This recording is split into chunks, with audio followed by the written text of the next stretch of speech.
How to fix Windows license only supports one display language.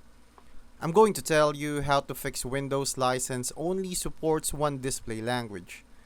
This error usually happens because your Windows edition only allows one display language, like Windows 10 Home Single Language. To fix it, you need to either upgrade your Windows to a version that supports multiple languages, such as Windows 10 Pro, or stick with the default language set during installation. Another workaround is to create a new user account with the preferred language or use the language pack for input but keep the display language unchanged. If you want full language switching, upgrading your license is the most straightforward solution.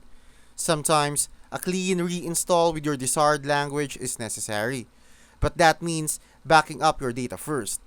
Ultimately, this message reminds you that your current license limits language options, so adjusting the edition or reinstalling with the right language is the way to go.